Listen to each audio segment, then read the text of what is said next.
Bismillahirrahmanirrahim. Pada hari ini kita mulai memasuki materi baru, bab baru, judulnya adalah termokimia. Termokimia ini berasal dari dua kata, yaitu termo dan kimia. Termo sendiri artinya adalah panas, sedangkan kimia adalah reaksi kimia gitu. Jadi termokimia adalah bagian dari cabang ilmu kimia yang mempelajari hubungan antara kalor atau panas dengan reaksi kimia atau proses-proses yang berhubungan dengan reaksi kimia gitu. Jadi di bab kali ini kita akan mempelajari tentang kalor, panas, dan reaksi-reaksi kimia yang menyertainya gitu. Sebelum bahas lebih lanjut mengenai apa itu termokimia gitu, selanjutnya sebelumnya kita kenalan dulu dengan sistem dan lingkungan gitu. Jadi apa itu sistem? Sistem adalah segala sesuatu yang menjadi pusat perhatian dalam mempelajari perubahan energi. Sedangkan lingkungan adalah hal-hal di luar dari sistem yang membatasi sistem dan dapat mempengaruhi sistem. Gitu. Misal, kita punya gelas kopi, sebuah gelas yang berisi kopi gitu. Mana yang jadi sistem? Yang jadi sistem berarti yang jadi pusat perhatiannya, yang akan diujikan atau diamati atau kita amati gitu. Berarti yang jadi sistem adalah air kopinya gitu. Ini sistem. Sedangkan gelasnya nih berarti dia sebagai pembatas gitu antara sistem dan lingkungan gitu. Nah, terus mana yang disebut dengan lingkungan? Ya berarti di luar dari gelas itu gitu. Bisa jadi uap air, tekanan, suhu, panas gitu. Terus angin, udara, itu gesekan kita, situ tangan kita, pokoknya segala sesuatu di luar dari sistem itu termasuknya ke lingkungan gitu.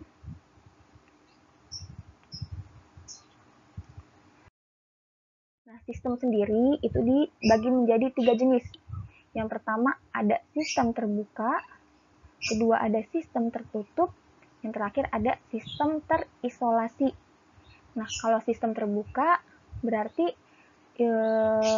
wadahnya itu terbuka gitu. Jadi si sistemnya bagian yang ingin kita amati itu bebas gitu, mau keluar masuk.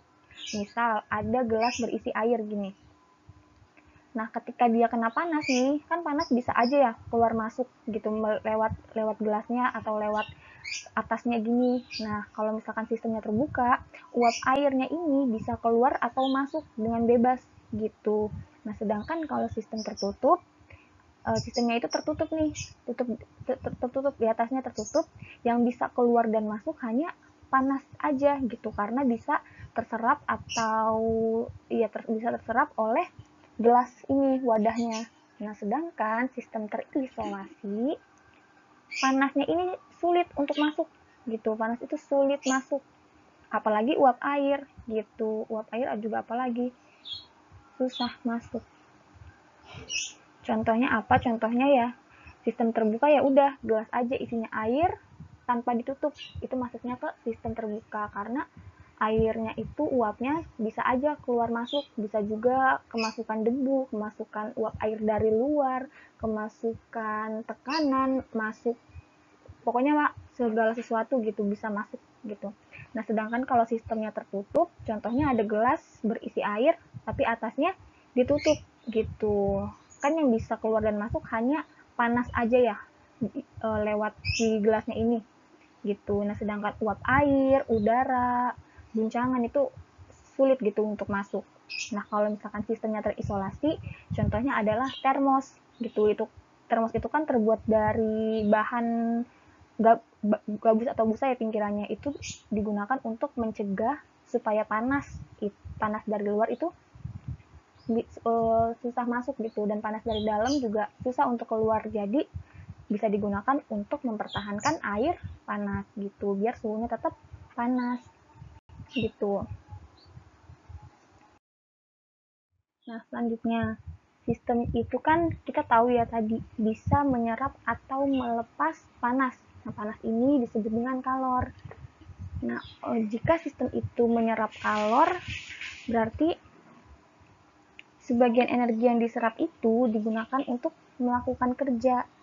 Nah, ketika dia melakukan kerja berarti harus punya yang namanya energi, ya enggak? Nah, energi yang terkandung di dalam sistem disebut dengan energi dalam gitu. Nah, besarnya energi dalam ini bisa dihitung dengan menjumlahkan gitu, menjumlahkan energi kinetik yang terkandung dalam sistem dengan energi potensial. Tetapi karena besarnya energi dalam ini tidak dapat ditentukan, karena kita nggak pernah tahu nih besar energi yang terkandung di dalam sistem itu totalnya berapa. Tapi kita bisa menghitung gitu energi dalam dengan menghitung perubahannya. Jadi nanti nggak asing gitu. Kalau misalkan di termokimia ini kedepannya kita akan yang dihitung-hitung adalah perubahan atau delta gitu, karena sebenarnya kita nggak pernah tahu nih energi keseluruhan yang terkandung dalam sistem itu berapa, tapi kita bisa menghitung perubahannya gitu. Nah, cara menghitung perubahan energi dalam itu kita bisa menggunakan rumus delta U sama dengan Q ditambah W. Delta U ini merupakan perubahan energi dalamnya, sedangkan Q adalah kalori yang dilepas atau diserap, jadi bisa dua, bisa dilepas atau diserap, sedangkan W adalah kerja. Kerja ini bisa, si sistem kan bisa melakukan atau bisa dikenai kerja gitu. Nah, kalau sistemnya itu menyerap kalor, nilai Q-nya adalah positif gitu. Nah, sedangkan kalau sistemnya melepas kalor, nilai Q-nya jadi negatif gitu. Jadi bisa dua kemungkinan, bisa Q positif atau Q negatif. Nah, selanjutnya sistem bisa dikenai kerja atau melakukan kerja. Maaf, ini salah ya, harusnya ini W. Nah, kalau sistemnya itu dikenai kerja, nilainya berarti positif. Nih, nilai W-nya positif. Sedangkan jika sistem melakukan kerja, nilai W-nya menjadi negatif gitu. Contoh soal gini. Sepotong logam magnesium direaksikan dengan asam klorida encer pada sistem yang terbuka. Dengan reaksi Mg solid ditambah 2HCl aquos harusnya menjadi MgCl2 aquos ditambah dengan hidrogen, bentuknya gas. Pada reaksi tersebut, sistem melepas kalor sebesar 200 kJ dan menghasilkan gas yang akan menyebabkan terjadinya perubahan volume. Sistem juga melakukan kerja sebesar 50 kJ. Perubahan energi dalam pada proses tersebut adalah, berarti yang ditanya adalah energi dalam, perubahan energi dalamnya gitu. Nah, berarti kita tahu apa nih? Sistem melepas kalor. Kalor berarti Q. Karena dia melepas, berarti tandanya menjadi positif negatif gitu. Kan kalau misalkan melepas kalor, dia positif. Kalau melepas kalor, dia negatif. Ya, kalau misalkan dia menyerap kalor, berarti tandanya positif gitu. Karena ini melepas, jadinya negatif gitu. Berarti negatif 200 kJ. Selanjutnya diketahui sistem juga melakukan kerja. Kalau melakukan kerja berarti W-nya menjadi negatif gitu. Itu rumusnya delta U sama dengan Q plus W. Q-nya adalah minus 200 kJ, W-nya minus 50 kJ gitu. Jadi delta U sama dengan minus 250 kJ gitu. Jadi dilihat lagi, dia ini melepas atau menyerap kalor kah? Dia ini melakukan kerja atau dikenai kerja kah? Nah, ini berpengaruh sama tandanya, positif negatifnya gitu.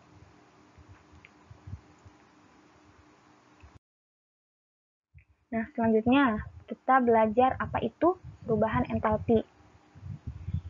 Tadi kan sistem itu bisa mengalami perubahan ya. Nah, jika sistemnya itu mengalami perubahan pada tekanan yang tetap, besarnya perubahan kalor disebut dengan perubahan entalpi gitu. Nah, perubahan entalpi ini bisa dihitung rumusnya dengan sigma H akhir atau sigma total dari entalpi akhir dikurang dengan total entalpi awal.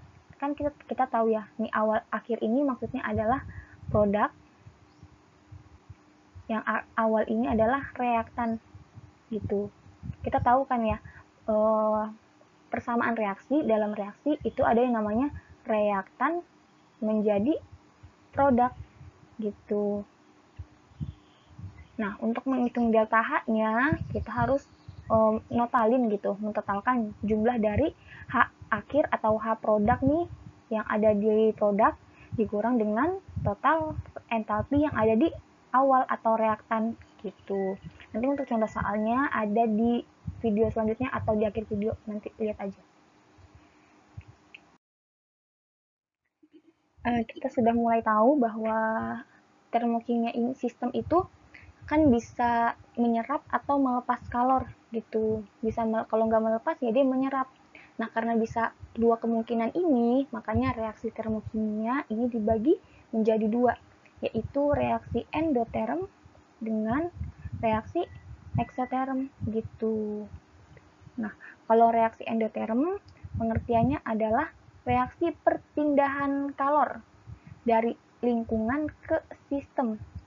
Ini kan sistem, berarti di luar dari sistem itu lingkungan. Nah, reaksi kalor ini pindah dari lingkungan ke sistem gitu. Artinya sistemnya itu kan menyerap kalor ya berarti. Nah, berarti di endoterm ingatnya endo menyerap. Endo menyerap, endo penyerapan gitu. Si sistem ini menyerap kalor dari lingkungan gitu. Nah, kan karena si sistem ini berhasil menyerap kalor dari lingkungan, artinya nilai entalpi akhir pada keadaan akhirnya kan lebih besar dari awal, ya enggak? Karena pas keadaan akhirnya ketambahan kalor gitu dari lingkungan. Nah, makanya di sini H awal itu lebih kecil dari H akhir. Artinya H akhir ini lebih besar nilainya dari H awal gitu. Nah, karena H akhirnya ini lebih besar dari H awal, makanya nilai delta H-nya berarti lebih besar dari 0 gitu, lebih besar dari 0 atau positif. Kan 0 itu kan sebagai pemisah ya antara positif ke kanan positif, kiri negatif. Nah, karena H akhirnya itu lebih besar, makanya dia nilainya lebih besar dari 0, nilainya positif gitu. Nah, sedangkan reaksi eksoterm itu kebalikan dari reaksi endoterm. Nah, kalau reaksi eksoterm berarti kalornya itu berpindah dari sistem ke lingkungan atau sistemnya itu melepaskan kalor gitu. Nah, karena sistemnya ini melepas kalor, artinya kalor yang ada di sistem kan berkurang ya. Nah, makanya H awalnya ini lebih besar dari H akhir gitu. H awalnya lebih besar dari H akhir. Nah, karena H akhirnya ini lebih kecil, makanya dia nilainya negatif gitu, karena lebih kecil dari 0 gitu. Nih, grafik lebih jelasnya. Kan suatu, kita tahu ya, reaksi itu ada dari reaktan menjadi produk. Reaktan ini maksudnya adalah reaksi atau reaktan. Produk itu ya hasilnya, hasil reaksi gitu. Nah, kan kalau misalkan suatu zat bereaksi itu harus mencapai titik. Untuk mencapai titik apa? Titik di mana si zatnya ini mampu gitu untuk bereaksi. Nah, untuk mencapai titik ini kita butuh yang namanya energi aktivasi. Ini kenapa ini tulisnya EA? Karena dia adalah energi aktivasi. Energi aktivasi yang dibutuhkan suatu zat agar dia bisa bereaksi gitu. Nah, reaksi endoterm grafiknya seperti ini. Kenapa? Karena kita tahu ya, kan mulanya dia masih kecil. Ketika dia mencapai energi aktivasi, akhirnya akan lebih besar karena terjadi penyerapan kalor gitu dari lingkungan ke sistem. Makanya nilai delta H-nya ini sekitar segini gitu. Berarti antara nilainya positif gitu, karena nilai akhirnya lebih besar dari awalnya gitu. Nah, sedangkan di reaksi eksoterm ini kebalikan dari reaksi endoterm gitu. Pas keadaan awalnya dia lebih besar gitu karena kalornya dilepas gitu, ada pelepasan kalor, makanya dia nilainya negatif gitu. Nah, selanjutnya kita belajar persamaan termokimia. Jadi di termokimia juga belajar persamaan. Gimana maksudnya? Persamaan termokimia adalah persamaan reaksi. Persamaan reaksi ya, kita tahu persamaan reaksi ada reaktan menjadi produk gitu. Disertai tentang jumlah mol zat. Jumlah mol zat reaktan dan produk reaksi ditunjukkan dengan koefisien pada persamaan reaksi dan perubahan entalpi yang disertai pada reaksi tersebut gitu. Contohnya gini, ada reaksi hidrogen ini ditambah dengan oksigen menghasilkan air, delta H-nya sama dengan minus 285,5 kJ. Nah, persamaan termokimianya mana? Berarti yang ini nih persamaan termokimia. Karena dia persamaan termokimia kan pengertiannya persamaan reaksi. Berarti dari ujung ini nih H2 sampai sini itu kan persamaan reaksi ya. Disertai tentang jumlah mol zat reaktan dan produk reaksi yang ditunjukkan oleh koefisien persamaan reaksi. Koefisien itu angka di depan zat gini. H2 ini kan berarti nggak ada angkanya, berarti sama aja satu ya. Ini berarti koefisiennya 1. Terus O2 koefisiennya setengah gitu. Nah, sedangkan H2O juga 1, tapi nggak, karena 1 dia jadi tidak lazim untuk ditulis. Nah, koefisien ini menunjukkan jumlah mol zat gitu.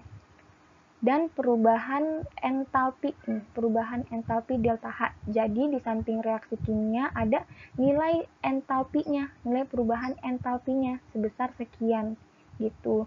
Nah, kalau ada reaksi seperti ini, gimana cara bacanya? Berarti ini termasuk reaksi pembentukan 1 mol air.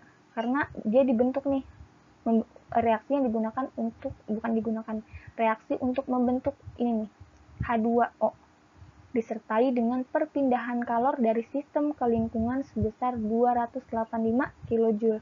Karena kenapa dia perpindahan kalor dari sistem ke lingkungan? Karena nilainya di sini negatif.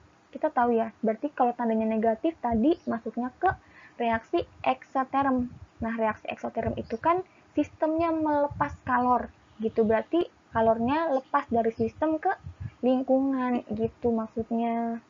Jadi kalau ditanya persamaan termokimia, jawabnya ya ini nih, dari ujung sini ke ujung sini gitu. Jadi ada persamaan reaksi, jangan lupa koefisiennya gitu, karena koefisien ini menunjukkan jumlah mol zatnya gitu. Di sampingnya ada nilai delta H-nya, dan jangan lupa ditulis negatif atau positif karena itu berpengaruh gitu terhadap perhitungan nanti ke depannya gitu. Kalau dia negatif tadi kita tahu berarti dia eksoterm. Nah, kalau positif berarti dia endoterm gitu. Ini selanjutnya persamaan termokimia. Nah, reaksi yang pertama ini tadi sama kayak slide sebelumnya gitu. Artinya ada 1 mol air, pembentukan 1 mol air. 1 mol air dari mana? Dari koefisien di sini kan 1 gitu. Makanya kenapa koefisien di persamaan termokimia itu wajib banget ditulis gitu. 1 mol air disertai perpindahan kalor dari sistem ke lingkungan sebesar 285,5 kJ. Nah, yang kedua, kita punya reaksi 2H2 ditambah O2 menjadi 2H2O. Nah, kalau kita amati lebih rinci gitu, persamaan termokimia yang kedua ini 2 kalinya dari persamaan yang pertama. Nih kan yang pertama koefisien H2-nya 1. Nah, yang kedua di sini 2. Nah, yang pertama di sini setengah. Di sini 1. Setengah kan dikali 2 itu 1 ya. Gitu. Nah, sedangkan H2O-nya yang di atasnya ada 1, yang di bawah 2. Nah, kalau misalkan persamaan reaksinya itu 2 kalinya, berarti nilai delta H-nya juga sama. Berarti dia 2 kalinya juga gitu. Makanya kenapa di sini nilai delta H-nya sama dengan minus 571,0 kJ itu didapat dari ini 2 kalinya 285,5 karena persamaan termokimianya ini 2 kalinya gitu. Nah, gimana cara bacanya? Berarti reaksi di atas merupakan reaksi pembentukan 2 mol air. Kenapa 2 mol? Karena koefisiennya ada 2 gitu. Pembentukan 2 mol air disertai dengan perpindahan kalor dari sistem ke lingkungan. Dari sistem ke lingkungan karena dia nilainya negatif sebesar 571,0 kJ gitu. Nah, sedangkan di reaksi ketiga nih H2O ditambah H2 ditambah setengah O2 gitu. Nah, kalau kita amati lagi, reaksi ketiga ini merupakan reaksi kebalikannya dari reaksi yang pertama. Kan kalau reaksi pertama, H2O-nya nih, H2O jadi produk ya. Nah, di reaksi yang ketiga, si H2O-nya ini menjadi reaktan gitu. Nah, sedangkan di reaksi pertama, H2 dan setengah O2-nya kan jadi reaktan. Nah, di reaksi ketiga, ini jadi produk gitu. Ini yang dimaksud dengan reaksi kebalik gitu. Nah, kalau reaksi kebalikannya berarti yang awalnya dia eksoterm nih, eksoterm, kalau reaksi kebalikannya berarti kebalikannya juga reaksi endoterm gitu. Nah, awalnya dia tandanya negatif, karena dibalik jadi positif gitu. Nah, karena koefisiennya nggak ada yang berubah, jadi nilai entalpinya juga sama aja gitu. Nah, berarti gimana cara bacanya? Kan kalau tadi ini reaksi pembentukan H2O. Nah, kalau begini berarti si H2O-nya mau diurai menjadi H2 sama O2 gitu. Makanya cara bacanya menjadi reaksi penguraian 1 mol air, ini penguraian 1 mol air disertai dengan perpindahan kalor dari lingkungan ke sistem sebesar 285,5 kJ gitu. Dari lingkungan ke sistem gitu karena reaksinya kebalikan gitu ya. Kalau reaksinya 2 kalinya berarti koefisien persamaan reaksinya dikali 2, nilai entalpi, nilai perubahan entalpinya juga dikali 2 gitu. Kalau reaksinya kebalikan berarti nilai delta H-nya yang awalnya positif jadi negatif. Terus kalau yang awalnya negatif jadi positif, tapi angkanya tetap sama gitu.